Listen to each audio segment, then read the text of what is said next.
Right, everyone, let's get started. Thanks for joining.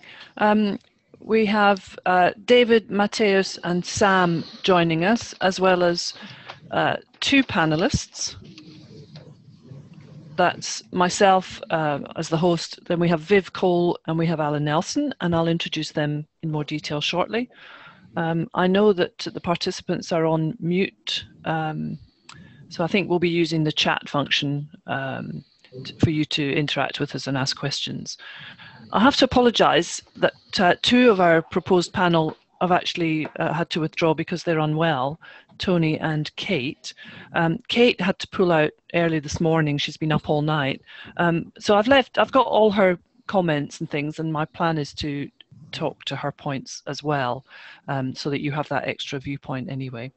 And as we're going through this, do think about what questions you want to ask us, because there should be plenty of time for that. So just looking at the poll results, we have one person considering entering for the first time. We have some people interested to learn more, and I know one of the judges has already won an award. The running order today, clearly we want to know what you want to get out of the session. We'll then introduce everybody. We'll talk about what makes a good submission. We'll then discuss why some submissions just don't stand out, don't make the shortlist, never, don't win the awards. We're proposing some tips and Q&A towards the end of the session. So the first thing I'd like to ask is for the participants to just write in chat what you'd like to get out of the session. If you could do that for me now.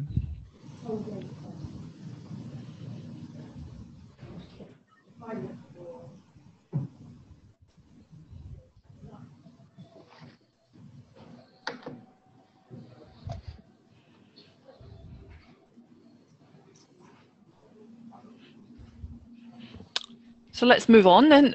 I'll talk through, oh, here we go. It's finally, the messages are coming up now. So let me just, can everybody see the chat? Let's hope so.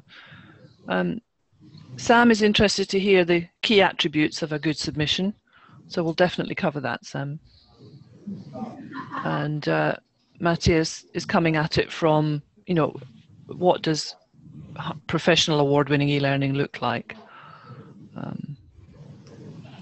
Toby has joined. Welcome, Toby. I've just asked everybody to say what they'd like to get out of the session today. And then I'm just going to introduce the judges that we have with us today. So, Alan, I will share your blushes for now and just explain all these lovely awards that you've won. You've been publishing CPD courses and study materials for 30 years, it looks like.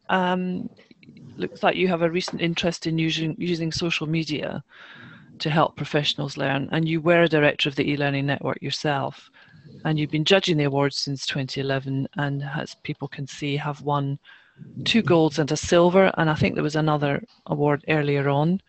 I ran out of space on my PowerPoint, Alan. Do you want to come in and explain anything about the CPD courses that you do? Yeah, can you hear me okay? Yes, we can. Great. Yeah, I can do that. Thanks for that. We started out 17 years ago doing all sorts of work for professional bodies, helping them to extend the reach of their educational services. But over time, we honed in more and more on the job of keeping professionals up to date once they'd qualified. And now, more than 3/4 of our revenue comes from a range of CPD courses we provide for accountants that we sell the direct to end users off a website, which has, I guess, had the byproduct of making me very interested in what I'd call the commercialization of e-learning and the process of producing something and then selling it to somebody, rather than producing something for use as a way of developing people within an organization. Right. Nothing wrong with that, but I think that the second part of it's become a real interest. Yeah. And in terms of what your courses look like in design and everything, is there a particular characteristic of online distance learning, continuous professional development courses? I think might be different. It's a very diverse group of people. although they're all one type of professional going through a course. Somebody might have qualified 25 years ago and somebody else might have qualified last week. And so we adopt a very kind of non-linear, learner-centered approach to things rather than a curriculum-based route through materials. And we're very keen to help them learn by sharing their experiences with each other rather than just working through content that's presented to them. Right. Okay, thank you. Moving on. The absent Kate. For those who've just joined us, unfortunately, Kate's been uphill all night and had to back out at the last minute. So I've offered to talk through her comments just to make sure you have a wide viewpoint here. Kate works at the Fosway Group as Content and Communications Manager, and she's been a director of the eLearning Network as well, and has won awards herself. She's the social chair of the Learning Technologies Conference, and that involves getting a Twitter team together, which I've been part of myself, and we are allocated to sessions and then we tweet what's going on. So she's pushed up the amount of activity around the conference substantially, and she's also been judging the awards for 5 years. Over to you, Viv. Hi everyone. My background is mainly in professional services. I spend much of my life helping accountants and lawyers make smarter use of technology. Like the rest of the panel, I have been an e-learning director before. Lasted 7 years before I felt it was time to give someone else a good try at it. And I really enjoy the whole sort of judging process, seeing what's good out there and seeing how, as an industry, we keep on improving. And I look forward to helping you with your projects and how we can present them over the course of this webinar. Thank you. This is my background. I work mainly as an instructional designer and learning consultant. I also do some face-to-face training. I spent 18 years in the BBC before I left and set up my own company in 2008. And I started judging in 2011. And I was fairly quiet at the end of last year, so I thought, well, why don't I stand as a director for the eLearning Network and give something back, as they say. Since then, I've been very busy at work. So, but I think it's really important that we offer as many services as we can to the membership. I won my first award back in 2008 for a rapid e-learning project. Rapid technology was quite new back then, and that was for a leadership program. And then I won a compliance award in 2012. And just so as you know, if you have an award entry yourself, clearly you're not allowed to judge that category. You have to step out of that category. So if I haven't got an award, then I might be entering I might be judging compliance, and if so that everything's above board. I think I can vouch for you on that, Jane, because I think I was the judge of the one that you won in 2012. Oh, thank you. It's a small world. Let's go into then what makes a good submission. When I said to Kate, what kind of things would you talk about? She said, well, one of the key things here is that people are actually critical of their own work before they enter it for an award. So that is a little bit about stepping back and saying, is this worthy of an award? Does it stand out above the crowd? Or shall we just put it in anyway? And I think, sometimes there's a push from the marketing department to say, well, let's just push this through. I suppose there's a spectrum as well for other people. If you're new to all of this, then maybe you don't really know what's out there and what other people are doing. Another key issue is about the criteria. The criteria are different for each of the categories, and the questions are quite specific. And as judges, we have an answer sheet that we have to complete. So if you fail to address one or two or more of the criteria, we can't actually give you any marks on that criterion, on those criteria. Kate also says you've really got to be able to demonstrate business impact and talk about that in your submission. And she mentions taking the judges on a journey from start to finish. So, your submission needs to tell a story about where you were at the beginning, why you decided to do the project, what you hoped to achieve, and then what you did achieve. But as I actually edited out some of Kate's colourful language, and to paraphrase, she said, if the story isn't strong enough, no amount of fairy dust will turn it into an award winner. It's got to be a strong project to clear the various hurdles. If I hand over to you, Viv, do you want to tell a bit more about your experience?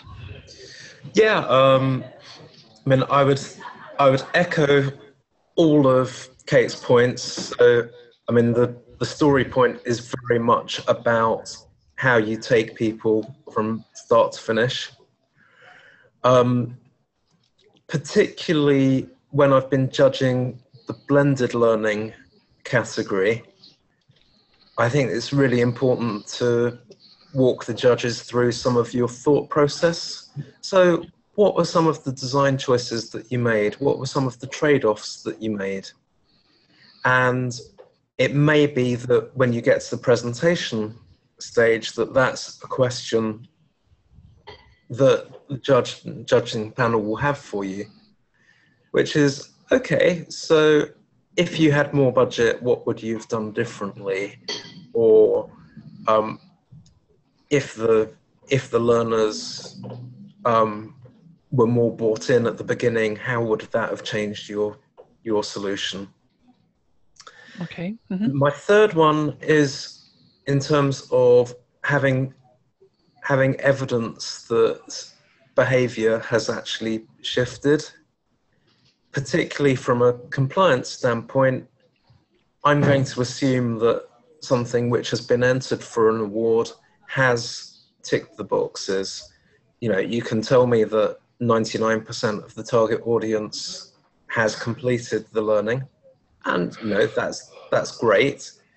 The kind of things which, to respond to Toby's point, that looking for are, if it's a compliance program, that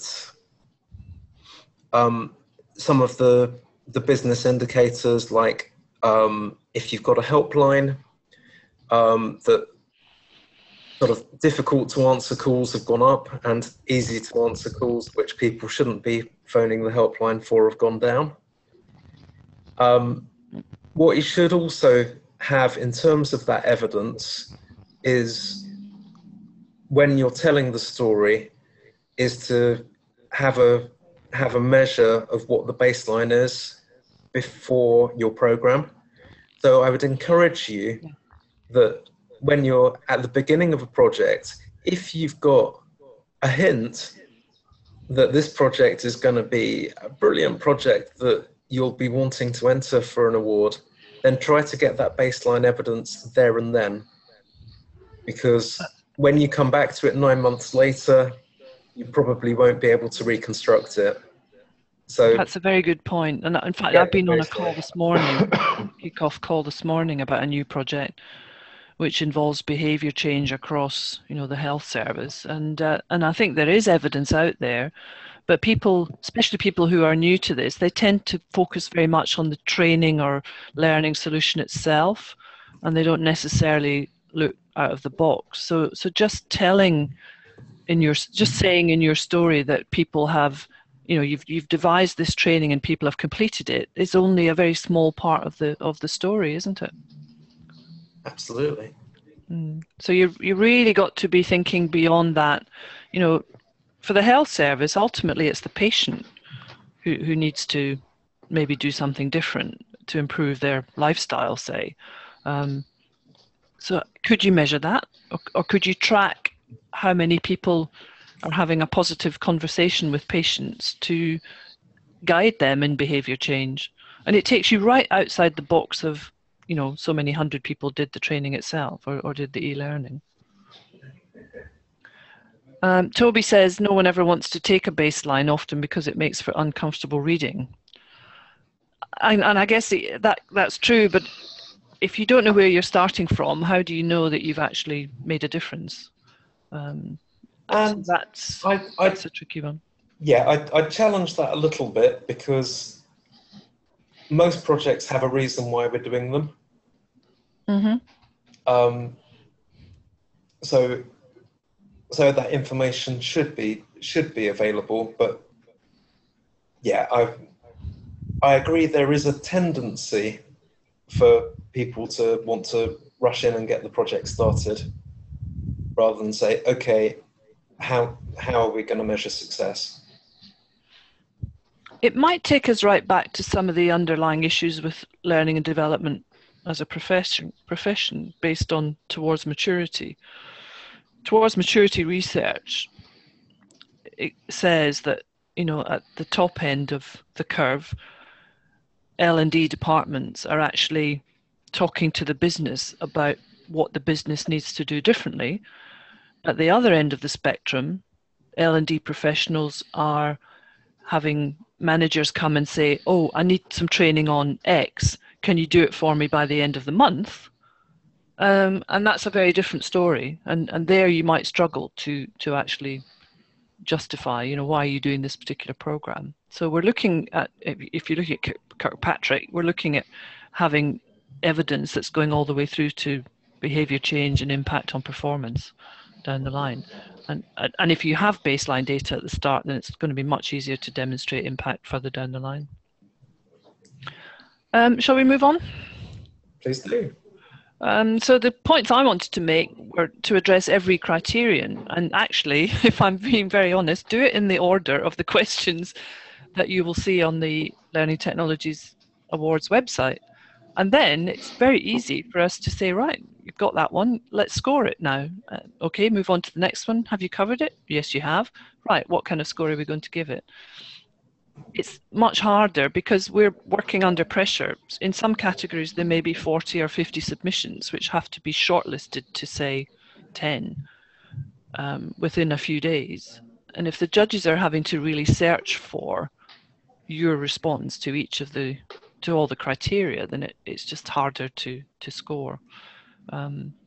We've already covered the point of evidence of the impact. That really has to be there and stand out.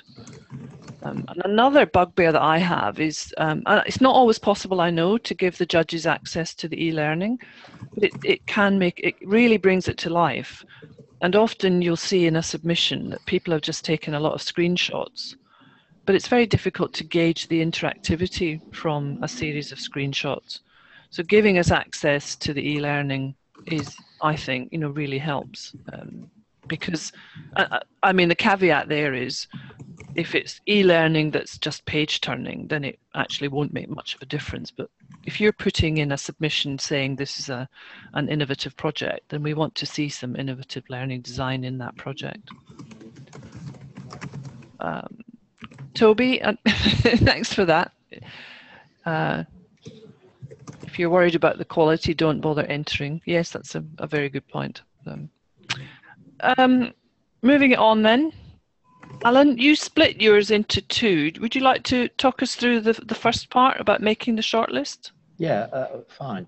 I'd pick up on that point Toby makes as well, actually, just following on from what you've been saying, that I know I've had entries in the past that where somebody's proud of their work, but I can remember one particularly where an organisation, an e-learning development company, had done a piece of work for a client, and the client had treated them as something of a supplier and hadn't kind of engaged with them. I think they'd engaged with them during the development of the project, but once it was delivered, they just took it over and executed it themselves.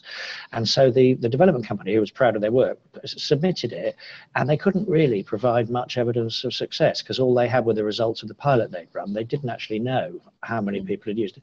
And we said, we can't mark you high in those areas. And they felt, they were very very decent about it. They weren't, when I say they were a bit aggrieved, they were kind of a bit peeved because they thought, well, we weren't able to get that data because with the client relationship wasn't, but we wanted to enter because we were proud of it. And I think it's worth bearing in mind that from the perspective of the judges, we're not trying to catch you out or anything, but we are just going to mark it on the criteria. And if you're unable to answer one, even for a reason that's completely beyond your control, all we can do is not give you marks on that area. So you end up being penalized, but it's not because we think that you did a bad job. It's because we think other people who have been able to provide that evidence have to score higher. We do have the ability to give a kind of award of merit, don't we? Have you ever done that? So you don't actually award gold, silver, or bronze, but you maybe give somebody a special mention. Yeah, I haven't done that myself, but I know that's possible. I haven't had to, but certainly I've been able to do it. It just happens that with the ones I've done, I've been able to do it through the gold, silver, bronze approach. But there's quite often one that it really can't win because it's got something about it that makes you think, no, this just doesn't stack up. But there's something brilliant about it that you want to recognise, and so far I've been able to do that when it was appropriate. But I think that is something that just falls down completely in one area, but has something about it that really ought to be highlighted. Yeah. Anyway, back to these the screens. Yeah. So the first point, make it easy for judges to mark you high. It's really just reiterating what everyone said about making it really simple for the judges to see what you're saying in response to each of the criteria. We have a sheet in front of us that has each of the criteria written out with a box next to it where we write a number from 0 to 10. And if you make it very obvious what you're saying, it's easier for us to write something in the box. Sometimes I get to the end of reading a submission and think, I'm not sure where they mentioned this, because they've structured the submission in a way that might make sense for telling the story, but makes it very difficult for me to pull out the points where they're addressing the particular criteria. And I guess just to stop you there slightly, Viv has made the point that last year he had 29 entries, so some 90,000 words. Yeah. So it's a big task, and keeping it simple is really valuable, isn't it? Yeah, I certainly. It's always taken me a good day, sometimes 2 days, to read through all the submissions in the category. And so if somebody makes it difficult, you're pretty quickly going to think, oh, well, I didn't see anything on that, and I didn't, there's a limit to quite how thorough you can be. Although I think all the judges I've come across have done a very thorough job of going through it. There's so much to get through that if you don't make it easy, then you're going to suffer from that. I'd also say that like I'd say to my kids when they're taking exams at school, it's easier to pick up the first 2 or 3 marks in a category, on a criterion, than it is. It's easier to get 3 marks than it is to move an 8 to a 10. And so if you don't just go on and on about one of the criterion, because there's a diminishing return in terms of what you're likely to score, and if you fail to address one of the others, you're missing a lot of easy marks. We haven't actually mentioned word length, have we? Is it worth just quickly saying something about that? In what way? Shall I? What I was thinking about was, if it's too long, if it's over the number of words, we're not required to read the rest of it, are we? No, that's right.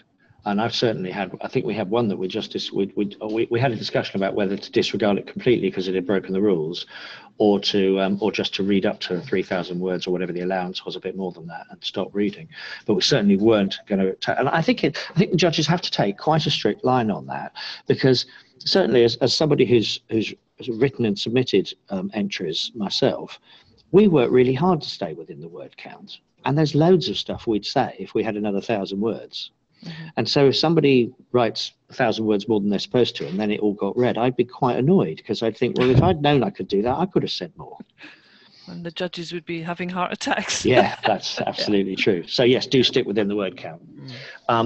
So yeah, cover all the criteria, make sure you've answered everything. And for each of the criteria, tell us what you did, why it was good for the project or the audience that you were aiming it at, what evidence you had to support the decisions you made about the design of the solution, how you measured its success, and how it turned out. And if you can go through and answer those different things on each of the different criteria, you will score high. And to my mind, in terms of being shortlisted, that's all you need to do.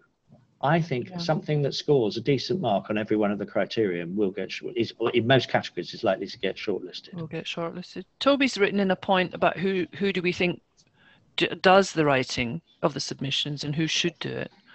Do either of you, Viv, Alan, want to pick up on that? Yeah, I'm happy on that one. Viv, go on. Mm-hmm. I'd say it should be a team effort. There are sort of the marketing skills of a marketeer, which are going to be useful in terms of presenting the information. I think it's always more powerful when you've got members of client staff, not just the e-learning supplier, contributing into the submission. Some people use specialist award submission agencies, and generally their quality is pretty good. I'd say overall you just need to have input from a variety of people, a variety of the stakeholders, and it's probably a marketing person who will pull it all together and make it present well. I guess it'll depend on the size of the organisation, but Alan, do you want to chip in there? No, I think it's a job that I'd liken to preparing a tender for a project. It's very like that kind of succinct business writing that you do to explain why you should get a job. And the sort of person in the organisation who would do that would probably be well equipped to write an award submission. Yeah, I think I would just add that it's helpful if the submission looks nice and is accurately spelt and paragraphed. I did get one year that was just a Word document, and it hardly had any paragraphs in it at all. It had no illustrations or images, and it was really very dense. And I know some submissions do go overboard with imagery, but I think it is important to have very clear, succinct writing, as you said, with some relevant illustrations. Alan, let me hand back to you. To move you on to the next screen, because you actually split up the idea about having a submission that does get shortlisted. So the submission entries obviously are in, I think, June, and then if you get shortlisted, then you're invited back to present in person, usually, to the judging panel sometime in September. And I think I'm right in saying at that point, Alan, the judges are not actually required to refer back to your written submission. Is that your understanding? Yes, I think that's true, although mostly the judges still have them with them. But actually, I think that's a key point. Quite often, people will turn up and say, I'm not going to repeat what was in my submission because we're going to assume you've read that. It's almost like with a slight note of accusation that they're a bit worried we might not have done. And I always think, well, I have read it. I read it quite carefully, but I did it 2 months ago. And I didn't read them all again in detail because I wanted to start with a clean page and say, let's listen to what these people have got to say. So the first thing I'd say is don't be afraid to go through why you how your project stacks up against the criteria again. Because the judges will remember the project, but they'll be thinking, oh yeah, this is the one that was that, wasn't it? And I remember I liked it for that reason. But they won't remember all of the detail at that point. So yeah, don't feel like you're repeating yourself. If you're really confident about talking about the project, and you really know it inside out, you could start the presentation by asking the judges if there's anything they'd like more information on. I have a habit as a judge of being quite open about how I've scored something, not in terms of actually telling them the marks, but I will say, at the moment, I've got you scoring high on most of the criteria, but I'm finding it difficult to give you a high mark in this area. Is there any evidence that you can give me that would help me to give you a higher mark in that area? That's the place where you could most increase your chances. But I don't think most judges do that. And I think it's a question you could ask. Is there anywhere where you think we're not doing so well at the moment that you might be worth us talking about? But that wouldn't work so well where you have a very formalized presentation where people are almost reading from a script. Yeah, that happens, and I think that happens particularly, and you're weighing one thing up against another here, because I like it when a submission is presented by a team of people, and I like it when that team isn't all from the development organization. You know, somebody from the developer, someone from the client, and maybe an end user or other stakeholders make a great team as presenter because it's really convincing. But if you're going to do that, they have to have distinct roles, and it's got to be, you know, you're going to have to put together a presentation where everyone knows when they're going to talk. So that's a bit more, that is more formal and more structuralized. I think again, champion, there's a difference between having it all planned, so everybody knows what they're going to say when, and actually having it so formal that you cannot vary from your script almost because you're frightened to do that. You haven't got the confidence to just talk to your script, if you like. So yeah, for me, that's about presentation style as well, but knowing your project, knowing that you can handle almost any question that the judges will throw at you. But and I guess that partly could be about leaving enough space. I think people fill up, on the whole, people fill up a bit too much of the time they have allocated with their presentation and don't allocate enough time to questions. Yeah. Do you find people generally show you the product? Well, sometimes they need to be pressed on that. I've had one in the last couple of years. I've had projects where there was no access to the thing given to the judges when they were judging. There were just some screenshots in the presentation, in the submission, and then we had to make them show it to us. Well, make them is the wrong word, but we had to persuade them to show it to us when they came to the presentation. I had one where I thought, I think your project might be really good, but I can't visualize it because I haven't seen anything. Yeah. And that does make it really difficult, I think, to certainly when you're getting through to the final, you've got the shortlist and you're trying to decide on 2 or 3 final winners. Yeah. There's a thought in my mind always that I want to pick the best one and give it a gold, and I want to put them in order, but also I want to just make sure that I'm not making a mistake, that I'm not having the wool pulled over my eyes. And when I haven't seen anything at all, I always think, might I be giving an award to something that's awful? I haven't seen it. I don't know anything, you know. So it makes it more difficult, I think. Well, say more about your special thing and this idea of evangelizing about that. Well, yeah, I think the point I was making here was that once you get through to the shortlist, you can be fairly certain that most of the other entries have scored reasonably highly on most of the criteria.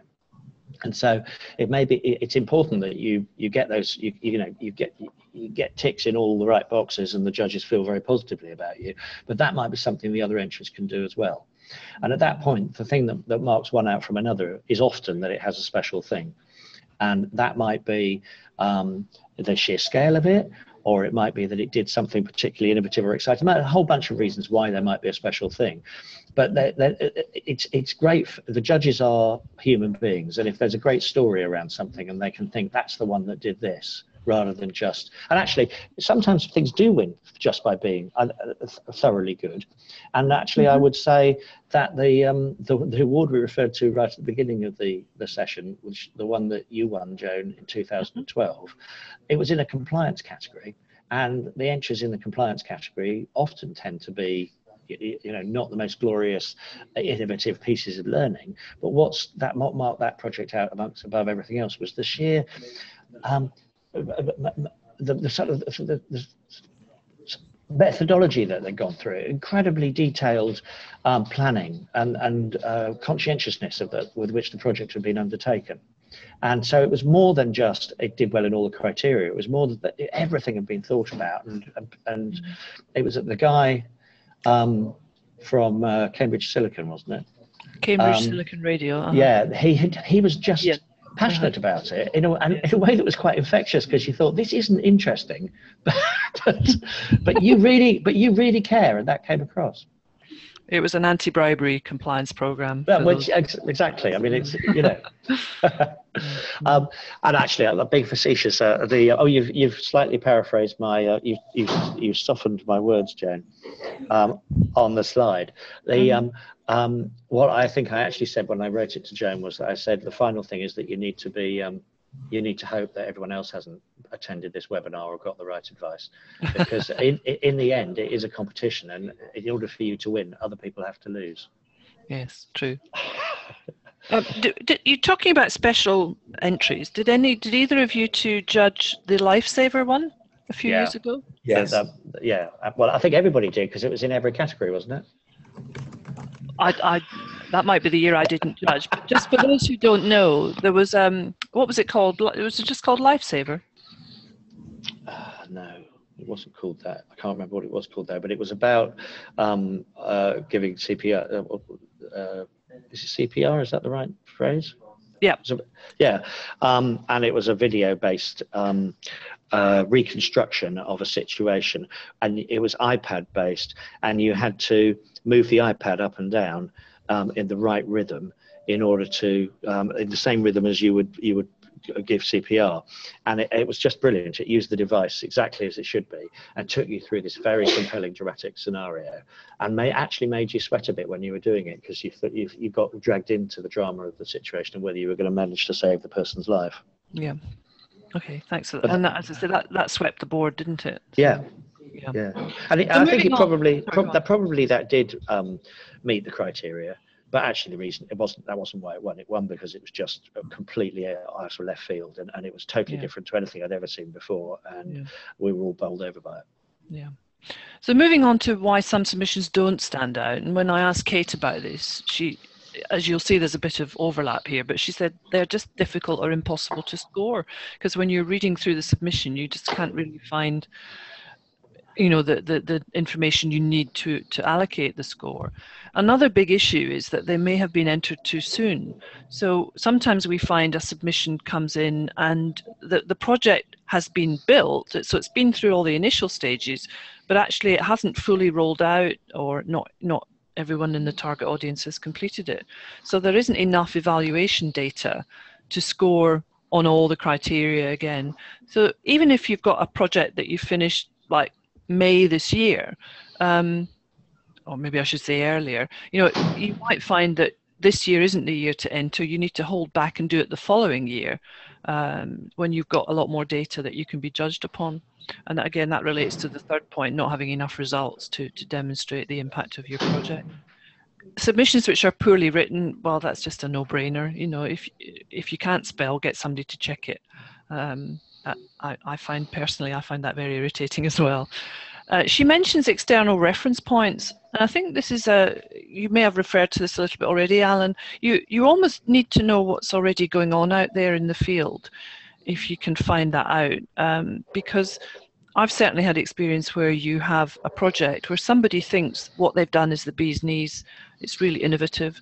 It may be really innovative for them, but actually other people were doing it 10 years ago, so then it won't be so awesome, you know, to the judging panel.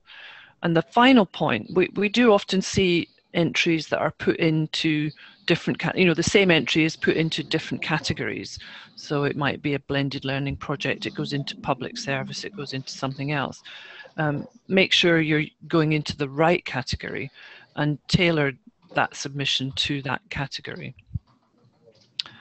Viv, I think, oh, Alan, I've got you next.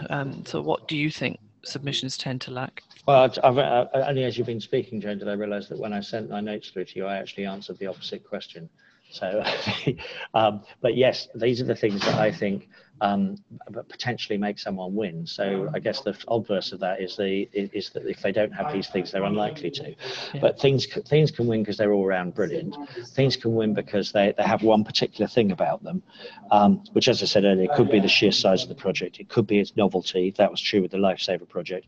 The judges are human beings. Social impact can have sometimes a project comes up where you just think this is such a worthwhile thing to have done that it sways the judges a bit. It probably shouldn't do. We should be more objective than that, but it gets used.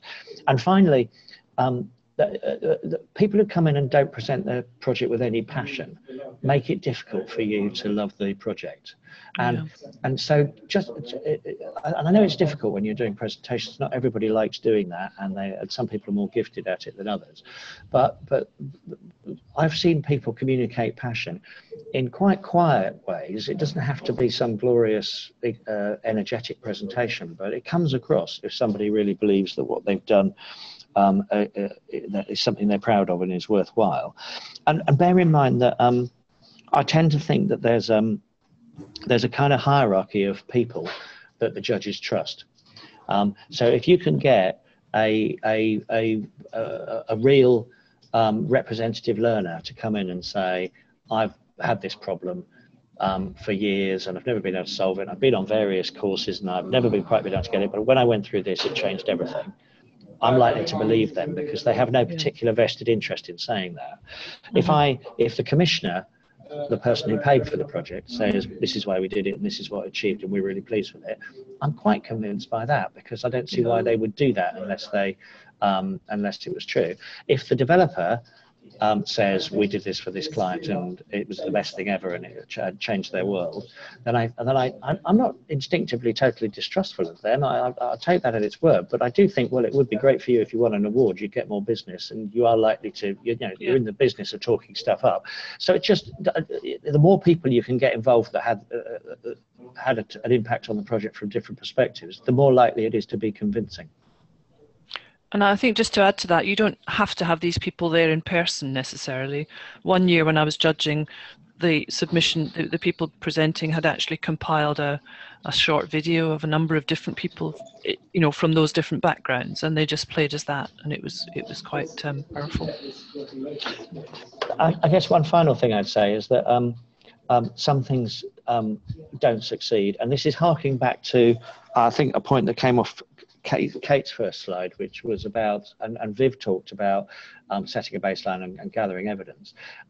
We all know that there are some projects that we work on where it simply isn't possible to do everything as the textbook would have you do it. There's something about the project or the client that means that you're doing a good professional job and delivering a great service to them by doing what you've done. And there are aspects of the project that are really exciting. But in terms of the award criteria, it doesn't stack up because there was a part of the work that you were excluded from doing. And that probably means it's not a great entry, although it's something you're proud of. And we certainly had a client 2 or 3 years ago who was very excited about what we'd done and wanted to enter it. And we were saying, I don't think you could win. I don't think there's any point because we haven't done any work in this area and you're happy about that and that's what you want. You don't want to do that work, but that means you don't have enough evidence and we can't win an award if we haven't got enough evidence. No, that's the bottom line, really. Moving on then, Viv, you made these points. If you'd like to talk us through. Okay, so these are probably 3 of my little bugbears of things which do stand out, and put this in the context of judges as busy human beings just trying to make sense of lots of words and to award points in the various criteria. Mm-hmm. First thing is, what I'm interested in terms of the business case is how much money went in and what behavior changed as a result. If you're telling me that you're replacing a face-to-face training solution with an online solution and how that's massively cheaper, all that's telling me is that you had a really expensive way of doing face-to-face training before. Mm-hmm. Yeah. And that doesn't actually reflect on how good your project is. It reflects on how bad the situation was before your project was commissioned. Mm-hmm. The making it clear how the judging criteria have been addressed. We've been on this before, but yeah, the very worst example I can think of was for a platform and somebody literally entered their marketing brochure as the submission. So they had made 0 effort to address the judging criteria. They'd just gone, our platform's great, have a shiny brochure. And not surprisingly, it didn't get shortlisted. And if you are providing links to the course, which I think is generally a very good idea, make sure it works. There are some courses that I've been to where you get stuck after about page 2 of the course. And at that point, you're thinking, okay, I might have a slightly different IT setup to the target audience for this, but it just doesn't feel good. So those are just 3 of my little bugbears which I would advise people to avoid. Thank you. Just before I do mine, a process check. We've got just a little bit more than 10 minutes left, so we're nearly at the end of the formal presentation part anyway, but if you do have questions that you'd like to ask, please do start writing them into chat now. Thanks. So for me, again, we've talked about addressing the criteria. It's really important that you do address each of the criteria with appropriate information and evidence. And I think for my second point, these are outstanding projects we're looking for here to be industry winners at gold, silver, or bronze level. So we have to be able to see effective learning design and ideally some kind of innovation. We're not just looking at a standard old treatment in terms of how it's been designed. To stand up above the parapet, stand out from the crowd. We've talked about baseline data. We really are keen, especially in compliance, but I think this goes for a lot of other areas as well, looking at the impact of the learning solution on the business problem that you identified up front at the start of your submission.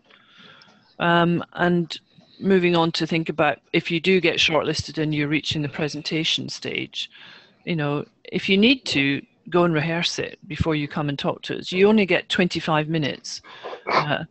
Your slot is half an hour, so 5 minutes of that is meant to be time for the judges to ask you any more questions.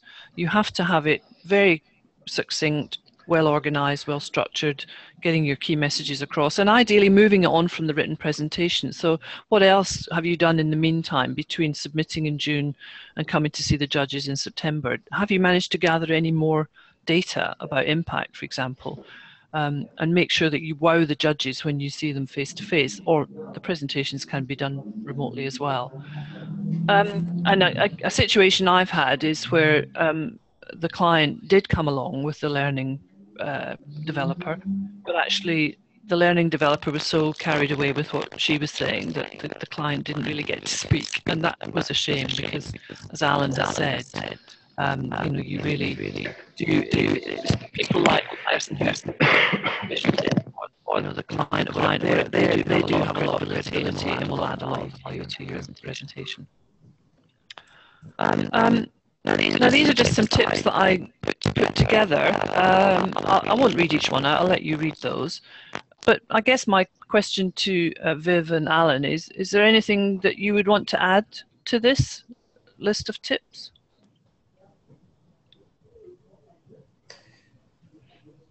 No, I think that's a good list. The point that I'd really echo the point Viv made about dodgy ROI calculations. That kind of calculation that says I just bought a new car, it cost me £5,000, so I saved £100,000 because I didn't buy a Rolls Royce.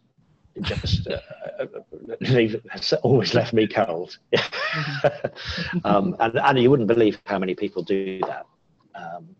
Because sometimes it's because there was a previous provision, but I had one where there was a need to, it was a medical thing where there was a need to revalidate a whole group of professionals, and it was a brand new project. There was no history involved, and they validated it on the basis of if we had done this face to face and hired rooms to train people in, it would have cost this many millions of pounds. But actually, it only cost. I thought, but hang on, no one ever spent that money.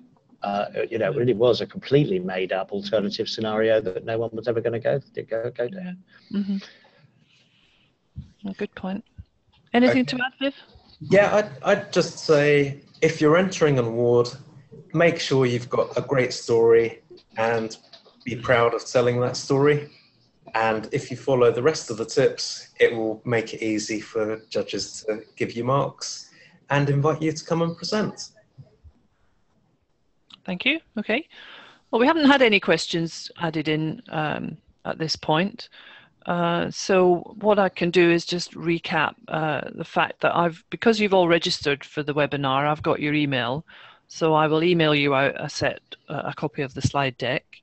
Viv has given you the link to the Lifesaver e-learning program that was, that swept the board with the awards a few years ago. And I want to thank Waltgrove, one of our industry partners, who have given us access to the Zoom platform to use for the webinar. So that's been very helpful. And we've got another one scheduled for April, roughly a month today. And that's going to feature Richard Hyde, excuse me, who's going to talk about gamification in e-learning. And I'm also in the process of signing up somebody from another e-learning company to talk about instructional design, probably towards the end of May. So we're looking at sort of the last Thursday in the month. And as always, you can find any information and sign up by following the link to the eLearning Network website. So we're almost out of time. If we haven't got any questions, I would be interested, as I'm sure my colleagues would be, if you've got any feedback on the session. We've had a little bit of feedback from Sam, who's thanked us for the valuable insights. So if you do have any other comments, please drop those in, or any suggestions for future webinars. The purpose behind this one is to really try and offer more of a service to eLearning Network members. So it'd be good to hear what you think. And as I say, I'll just leave it open for people to add comments, but feel free to check out when you're ready. And finally, a big thank you to Kate, who sent her ideas but sadly couldn't join us, and to Alan and Viv for contributing their expertise to the session. So thank you both.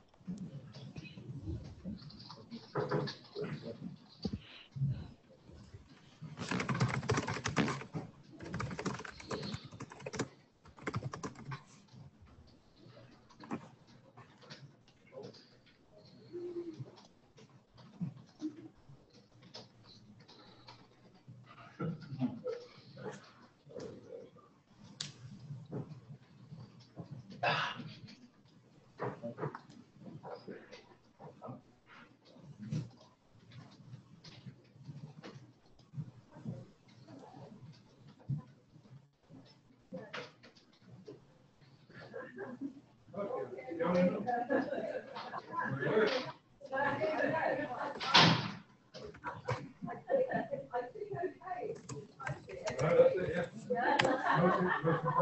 yeah.